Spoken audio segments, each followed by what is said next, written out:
garage today with my lawn sprayer. I was doing some spraying of my lawn earlier this week, so I thought I'd do a quick video while I've got this out and hooked up.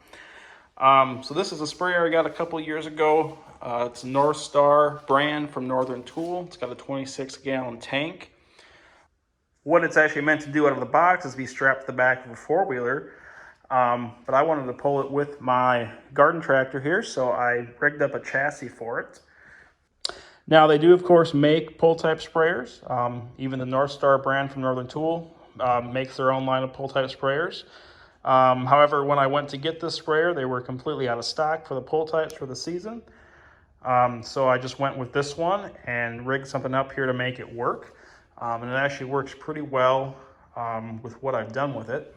So this frame that I made is made almost completely out of slotted angle iron or slotted tubing. So I just built an angle iron frame, kind of just cut to size for the size of the tank. As you can see, it kind of tapers off the bottom here, so it kind of just sits down in there. Really, the only thing I needed to account for there was this low point drain on the bottom of the tank. So I just cut a little section out of the one side of the angle iron on the frame, so that has a spot to sit into, and I can still drain out the sprayer tank. And as an added bonus, now that it's on wheels, I can just prop up that one tire on the right side with a block or something like that. And then that also helps this to drain out more quickly. And then to hold on my axle, I've just got on either side a small piece of the square slotted tubing.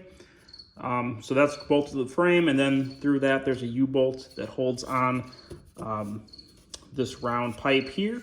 And then I've just got a threaded rod running through each of those hollow tubes. And that goes all the way from the left tire to the right tire. And then my wheels, which I also picked up at Northern Tool, those are just held on, so they've got a nut on the inside as well as a washer, and then a washer and a double nut on the outside to hold it on there. So what I like about this setup is that it's as wide as the tractor. It's got a nice wide wheelbase and a real low center of gravity, so I don't have any problems with tipping over, things like that. Especially when you fill this tank up, it does get pretty heavy, so it's nice to have that low to the ground.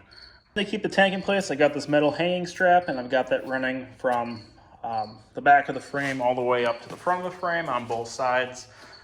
If you were to have this on an ATV, you would put your tie-down straps along here to hold that on the back of your ATV. All right, so moving further forward, so our middle support tube there, that's actually going to go into a bigger tube, and that'll end up being the tongue that goes all the way up front. And then from there, I just kind of rigged up what I could here. Took just a angle iron on top and bottom, and that's what I'm using to hook onto my tractor hitch. And then a couple of other details I had to work out here. One was the power for the sprayer pump. So obviously that runs off of the 12-volt battery of the tractor or ATV or whatever you're putting this on. So I didn't have quite enough cord to get all the way up to the tractor from back here. The wire did need to be spliced to get my length all the way from the back up to the battery of the tractor, which is underneath the hood there. But once I got that the proper length, I was just able to plug it in like normal to the sprayer pump. And then I used this PVC tubing just to kind of guide it up towards the front of the tractor, so it wouldn't get caught on the ground or tangled up in anything while I'm out there spraying. And then I added an extra upright angle iron here to get the wire up to this kind of the same level as the hood of my tractor. And then the thinking there was, once it's kind of at that height and out of the way, then it's pretty easy just to span across to the tractor. And I've got a little piece of Velcro right here on the fender to hook on my power switch for the sprayer pump. And then I've got enough length with my alligator clamps to get into the hood and hook those on to the tractor.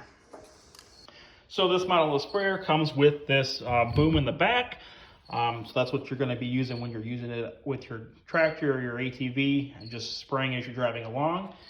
And then you've also got your hand boom here, which you can take out and kind of get those hard to reach areas that you can't really go and drive over. So we've got this hand boom that's attached to the front of the sprayer tank.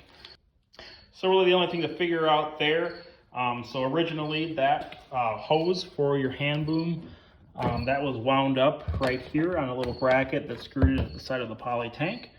But obviously it's kind of a long hose, so it was kind of getting caught up in the wheel. So what I did instead, I just added a couple more vertical angle irons on the tongue here. And then I took that same exact bracket that was on the side of the tank, and I just bolted that on here, so I have a better place to wrap around and tidy up that hose. And coincidentally, also a pretty good place to keep my marker flags as well.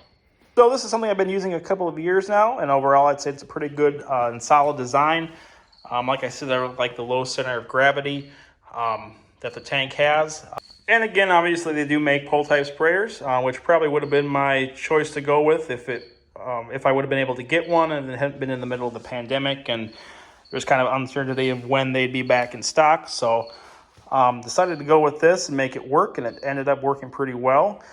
And I do like the added flexibility now. If I ever did want to use this on an ATV instead of a pole type, all I would have to do is pretty much unstrap it and move my hose back over to the tank instead.